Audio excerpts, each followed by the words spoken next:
vocês viram que o preço da gasolina não para de aumentar, e isso não é segredo para ninguém. E hoje eu vou te explicar por que isso está acontecendo. Mas antes de começar o vídeo, cara, não se esquece de deixar o seu like, se inscrever aqui no canal e ativar o sininho para não perder nenhum vídeo aqui do canal. Então, para começar, primeiro a gente precisa começar falando do petróleo. O petróleo é uma das commodities mais importantes do mundo. Por quê? Porque o petróleo é a base para ser feito praticamente tudo na nossa economia, na nossa vida. Além da gasolina, além do diesel, do querosene, a gente utiliza o petróleo para fazer asfalto, para fazer batom, para fazer plástico, chicletes e várias outras coisas que estão ali na base da nossa economia. Então, um aumento no petróleo ocasiona um aumento de tudo que envolve a nossa vida. Esse aumento no petróleo vai ocasionar um aumento dos preços, seja diretamente ou indiretamente. Diretamente porque, como eu falei antes, vários produtos, várias coisas que a gente utiliza na nossa vida é derivado de petróleo, como asfalto, plástico, batom e várias outras coisas.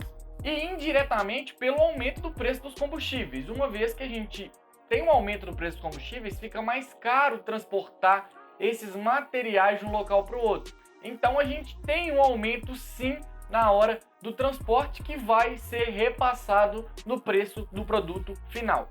Agora que você entendeu por que o petróleo é tão importante assim, a gente precisa entender por que o petróleo está aumentando tanto. Não é segredo para ninguém que a guerra na Rússia fez o petróleo aumentar bastante aí, por conta que a Rússia é uma das maiores produtoras de petróleo do mundo inteiro. E caso você esteja no mundo da lua e não sabe do que eu tô falando, tá passando um vídeo aqui em cima para você ficar um pouco mais informado sobre esse conflito aí que tá se arrastando já há alguns meses.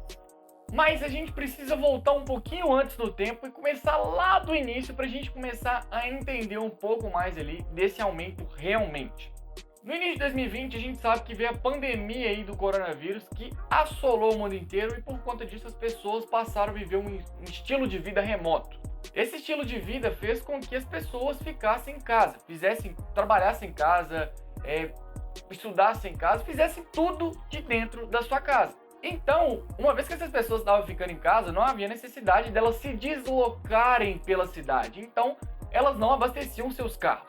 Com isso, a queda de demanda por combustível caiu bastante, ou seja, a queda de demanda por petróleo caiu bastante. E com isso, o preço do petróleo começou a cair, porque a gente tinha mais oferta de petróleo no mercado do que demanda. Com isso, a OPEP, que é um grupo que reúne os maiores produtores de petróleo do mundo inteiro, teve a brilhante ideia de reduzir a produção de petróleo, de reduzir o número de barris de petróleo que vão estar disponíveis no mercado, para diminuir essa perda de valor ali no barril de petróleo. Então tá, a OPEP reduziu a produção de barris de petróleo, que fez com que a oferta também caísse seguindo a demanda.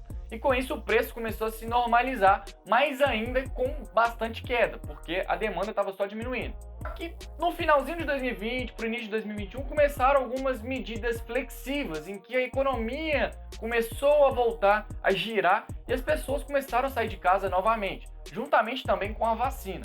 E aí a demanda por combustível começou a aumentar mais uma vez que as pessoas estavam começando a sair de casa de novo, precisavam de gasolina para trabalhar, para se divertir, para estudar, e a demanda por combustível foi aumentando mais uma vez. Só que teve um fator muito importante. A maioria das pessoas começou a se deslocar cada vez mais, várias pessoas que antes andavam de transporte público começaram a andar com transporte particular, compraram uma moto, compraram um carro.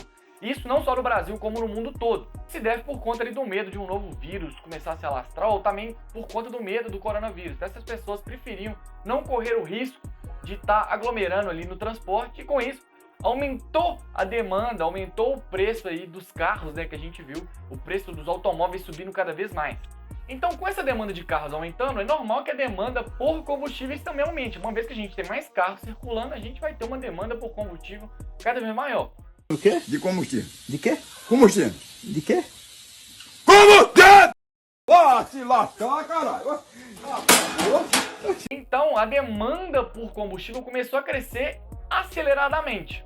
Só para você ter uma noção, no segundo trimestre de 2020, que foi logo quando começou a pandemia, a gente tinha uma oferta aí no mercado global de 92,3 milhões de barris de petróleo e uma demanda de 84,8 milhões de barris de petróleo. Já no segundo semestre de 2021, a gente teve uma oferta de 94,9 milhões e uma demanda de 96,7 milhões. Ou seja, a oferta permaneceu ali praticamente na mesma coisa, tendo um aumentozinho de 2 milhões de um ano para o outro. Enquanto isso, a demanda cresceu cerca de 12 milhões, ou seja, mais ou menos 10 a 15% do valor total. Então, esse aumento que a gente viu aí, que eu falei anteriormente, a gente pode ver nesses números, porque o aumento da demanda por petróleo, da demanda por combustível, foi gigantesco, aceleradaço, porque as pessoas estavam começando a sair de casa e várias pessoas começaram a ter seu carro, várias pessoas começaram a se deslocar para distâncias maiores para poder aproveitar o tempo perdido que elas tiveram ali na pandemia. E aí, a gente viu por que o petróleo aumentou. Mas o que isso interfere no Brasil? Você pode estar se perguntando, o peso do petróleo aumentou, beleza, deve ser bom para o Brasil, que o Brasil tem o pré-sal, tem várias tecnologias de exploração de petróleo, a gente tem a Petrobras, que é uma das maiores empresas do mundo. Cara, isso, na verdade, mais prejudicou o Brasil do que beneficiou. Isso acontece porque a Petrobras realmente ela é uma grande produtora de petróleo, ela extrai muito petróleo do subsolo marítimo ali e exporta para o mundo inteiro. Só que a Petrobras não tem capacidade de refinar esse petróleo para distribuir para o Brasil inteiro. A gente não consegue atender a demanda de um país inteiro com o nosso próprio petróleo. Além disso, o petróleo do Brasil não é um dos melhores, porque tem uma série de exigências que um petróleo deve atender, né, para ele conseguir ser classificado como petróleo puro, impuro e por aí vai. Então a gente pega esse petróleo que é nosso e exporta para o mundo, a gente vende para o resto do mundo. Claro que a gente ganha dinheiro com isso, só que na hora de comprar a gente compra ele mais caro. Então, se você for fazer o cálculo do tradezinho ali, acaba que toma prejuízo. E aí, então, como é que a Petrobras faz para trazer petróleo para o Brasil? Ela compra o Brent, que é o que a gente viu anteriormente, que é o barril de petróleo. Só para você ter uma noção, o preço do Brent, que é o preço do barril de petróleo, aumentou cerca de 65% nos últimos 12 meses. Então a gente teve um aumento considerável no barril de petróleo, visto a demanda que a gente viu crescendo aí, que eu falei anteriormente aqui no vídeo. Então, com esse preço crescendo cada vez mais, fica mais caro comprar. Só que ainda tem um fator que vai agregar bastante na hora de comprar esse barril de petróleo. Como o Brent é uma mercadoria internacional, ele é negociado na moeda mais forte do mundo, que é o dólar. Ou seja, com o aumento do Brent, a gente ainda tem que pagar o dólar. A gente tem que fazer a conversão do real para o dólar. Então a Petrobras paga cada vez mais caro. Então a gente tem dois fatores que agregam no valor do barril de petróleo. Tanto o seu aumento nos últimos anos, por conta da demanda aumentando cada vez mais, e a correção cambial que a gente tem que comprar. E aí, muita gente fala, o preço da gasolina está caro por conta de impostos. Eu concordo realmente com você, mas isso é um problema um pouco mais fundo. A gente tem que fazer uma análise mais funda em vez de ficar fazendo esses pensamentos rasos. Como vocês viram, o preço do petróleo aumentou bastante nos últimos anos e isso fez com que o preço da gasolina aumentasse. Só que a composição da nossa gasolina vai muito além do preço do petróleo. Só para você ter uma noção, o preço da gasolina está ali entre 35,6% é da Petrobras, né, esse barril de petróleo que a Petrobras sai, 14,8% está no anidro, que é o etanol, que está misturado ali na gasolina, 12,6% é o imposto federal, como o PIS, COFINS, esses impostos federais que são cobrados na gasolina, 28,1% é o imposto estadual, que é o ICMS, e 9,1% é o lucro que o dono de posto tem na hora de revender esse produto para as pessoas. Então a gente pode ver que no preço total, o que menos sai beneficiado é o dono do posto, porque ele ganha só o preço do litro ali, 9% só que é dele. Então assim, ele tem um lucro de 9% em cima do valor que ele vende. Então, com certeza, ele não é um dos culpados para esse preço estar tão alto. Além do petróleo estar tão alto, a gente tem uma incidência de impostos em cima da gasolina de quase 50%. Isso é um fator muito preocupante, porque a gente paga muito imposto, não só no combustível, mas com todos os produtos que a gente consome. E aí você fala, o governo tem que reduzir os impostos. Cara, se o governo reduzir os impostos, a gente vai passar por um problema muito pior. Por quê? Porque os governos, principalmente os governos estaduais, eles estão muito endividados por conta da pandemia. Então eles estão muito mal das pernas. Então se eles reduzirem esse imposto, eles vão diminuir a arrecadação. Diminuindo a arrecadação, eles não vão ter dinheiro para pagar as suas dívidas. Se eles não tiverem dinheiro para pagar as suas dívidas, eles vão deixar esse déficit. Deixar esse déficit, a gente vai enfrentar uma crise muito pior.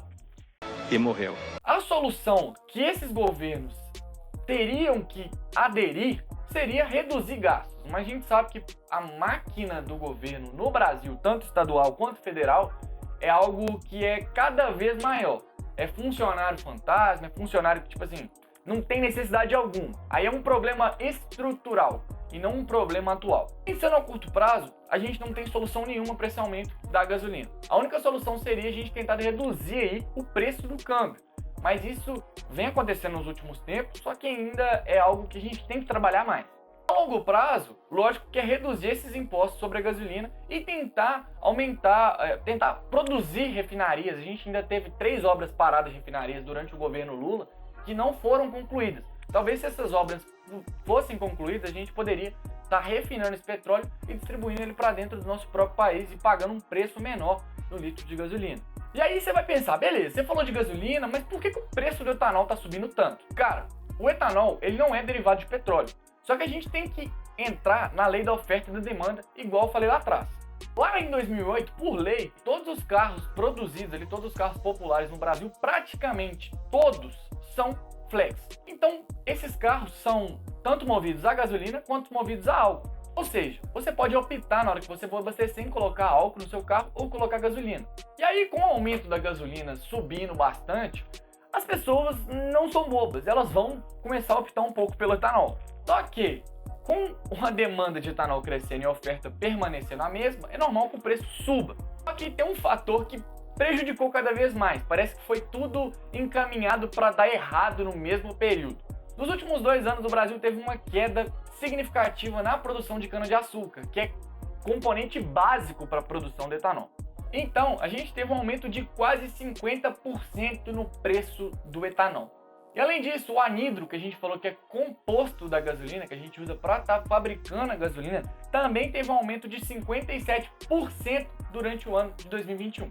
Ou seja, parece que tudo culminou para dar errado na hora errada. Então, a gente está passando por um momento difícil, realmente, eu sei, mas, cara, não tem o que fazer. Se você gostou desse vídeo, não esquece de compartilhar. É isso, valeu, falou, tchau.